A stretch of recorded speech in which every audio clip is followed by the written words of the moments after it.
G'day friends, welcome back to another, I think it's week 12 update. Anybody that watched last week will know that I had a double dose last week. I had 2 lots of 5 milligrams. Now that did give me greater appetite suppression, but not a huge increase in my weight loss, which I'll put down below right now. We got 92.9. Woo! That was an expensive experiment. It cost me an extra $90 to do that.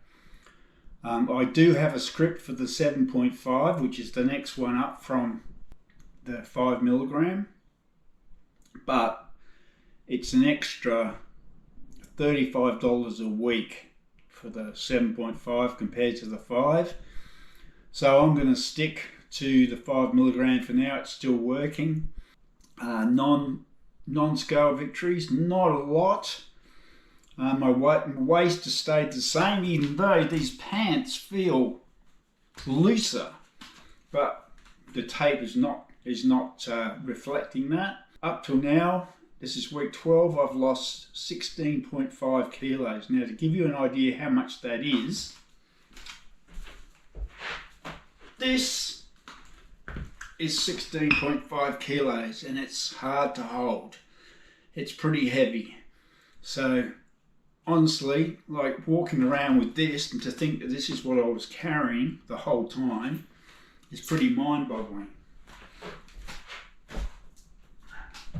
Coming up on the channel, I'm hoping today that the rain and the weather has been horrendous. I'm hoping to film Tall Tales and True today. But also coming up, I've got a video I want to make on mouth taping, where you put, before you go to sleep, you put a bit of tape over your mouth.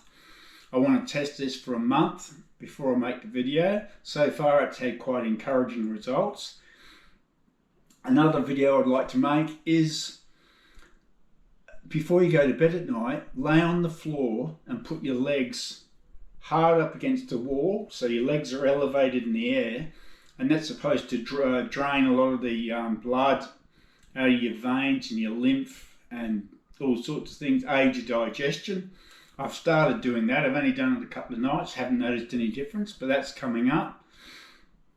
And a big one coming up is I'm going to do a weight training video, 30 seconds a day. That's basically all I'm doing. I just do one set of 10. I'll show you in the video, but that's all I'm doing. I hate doing it. I'm lazy. I hate doing anything like exercisey where it's not fun. So that's coming up. Anyway, I'm going to leave it there. I'm going to go and see if I can film this Tall Tales and True story about a 96-year-old woman that I did a fence for many years ago. So yeah, leave a comment down below. Thanks for watching, and hope you enjoyed Tall Tales and True. Okay, well, we're off to see if we can film this Tall Tales and True. The weather is not looking very good, but we'll give it a go and see what happens.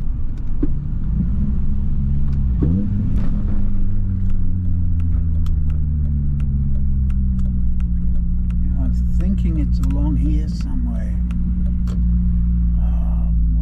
20 years ago. We'll go for a walk and see if we can find this backyard.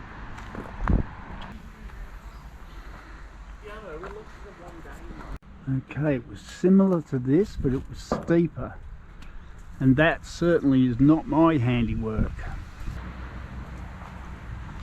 Okay, now this grey one looks like it could be it. Yep, this definitely looks like the backyard. It's going to be a bit hard to get a look. It wasn't as overgrown as that when I did it.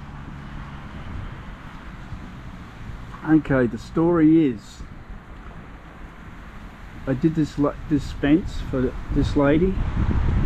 She was 96 years old. She came from Cooks Hill. And when I pulled up, the stipulation was, because this backs onto this track here, It all had to be finished in one day. She wanted it all secure and finished. Adamant about that.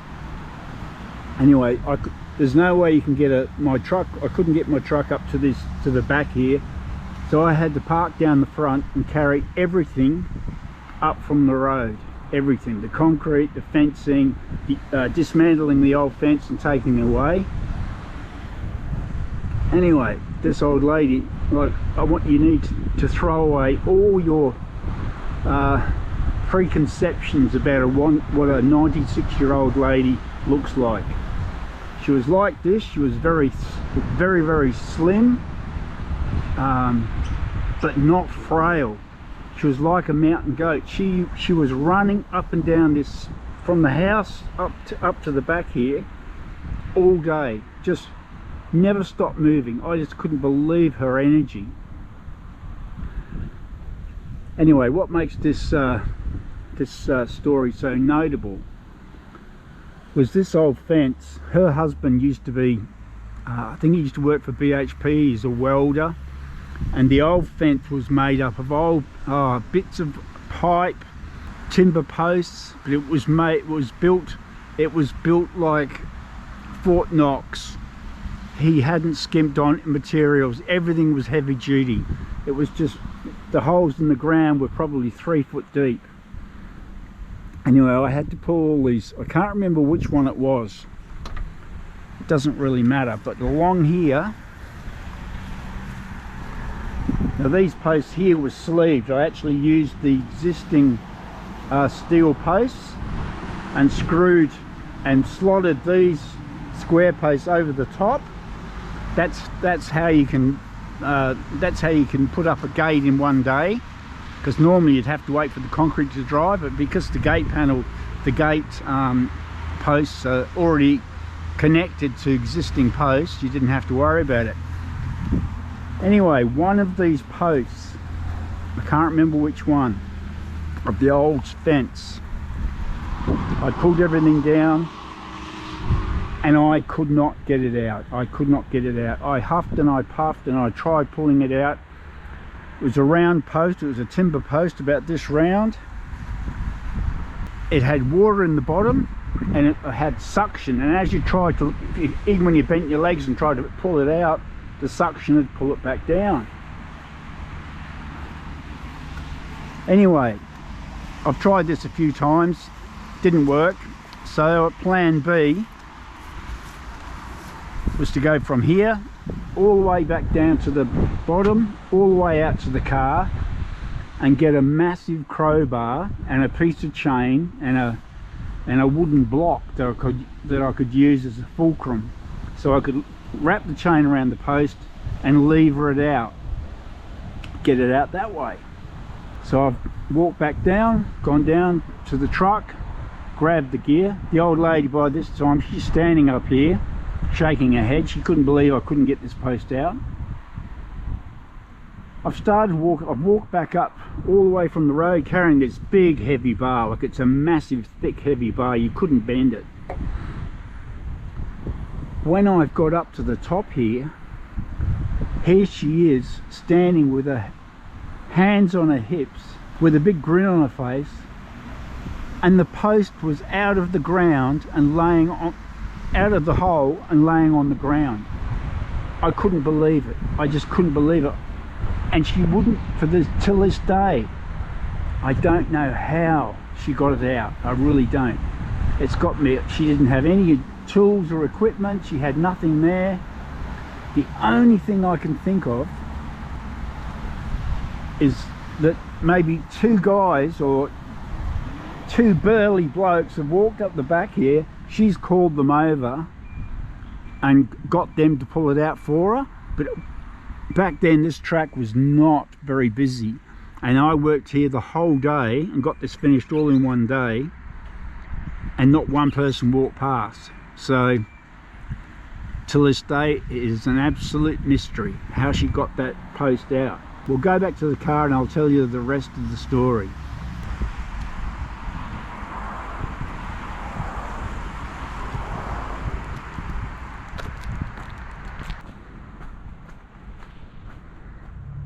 Okay, back in the car. Now, while I was there all day building this fence, this lady, this 96-year-old lady, was running up and down all day, bringing me cups of tea, giving me helpful hints and advice. And she told me lots and lots of stories. Some of them were just absolutely mind-boggling. She grew up in the Depression. Her dad, they lived in Cooks Hill. I'm going to take you there and I'll just show you the sort of terrace houses that they lived in, if it doesn't start pouring with rain. But she lived a life of far removed from how we live today. Like, there was no social security. People went hungry. She told me that her dad used to go fishing and catching rabbits. They ate rats when food was scarce. And the story that's really stuck with me was on Christmas Day, that because they were so poor, they never got a present. She never got a present as a child, ever, not once.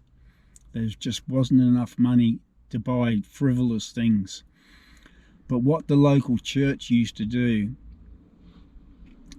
on every Christmas Day, the local children would go to the church hall and they got a piece of fairy bread. They didn't get a present. All they got was a piece of fairy bread, which is a slice of white bread with butter on it, and sprinkled with hundreds of thousands. I don't know what it's called elsewhere in the world. Here in Australia, it's called fairy bread.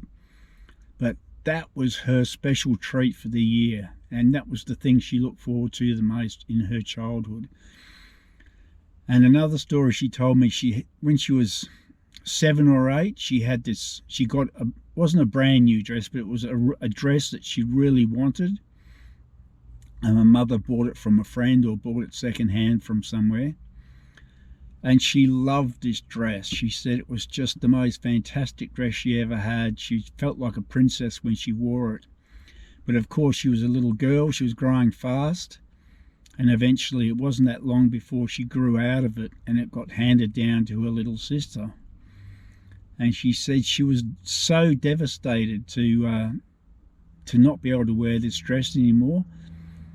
And she said no, it didn't matter how many dresses she had later in life, not one of them ever made her feel as special as what that dress did. Now I'm going to take you to Cooks Hill. Okay, this is the school she went to. 1902 that was built. Now these houses are very desirable these days, worth a lot of money right here in the city. Now I don't know which number it was, but she said it was close to this intersection up here. And this is what she described. It was an alleyway that would go down to round the back. I think it's all blocked off now, it's all bricked off. Yep.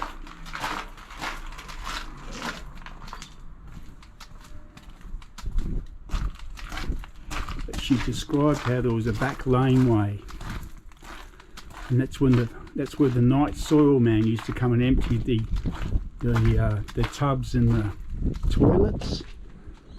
As you can see, it's like an alleyway down the back.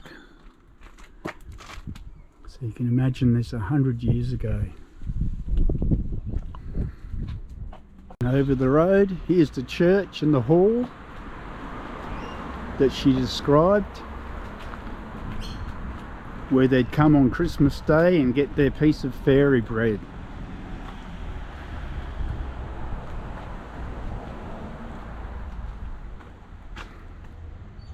Makes you realise how good we've got it these days. I hope you enjoyed that Tall Tales and True. Thanks to Kim. It was one of Kim's videos that prompted this memory. It's funny how your memory gets jogged by different things, and I just remembered this lady and also the enigma of how she got that post out of the ground. And she wouldn't tell me. She just said, what did she say? Something like, that's for you me to know and you to find out, and she had like a twinkle in her eye. So I'll never know. I don't think I'll ever know how she got that mass, and it was a big post. It took me all my strength to drag it down the backyard and manhandle onto the back of the ute. So yeah, that's it for this week.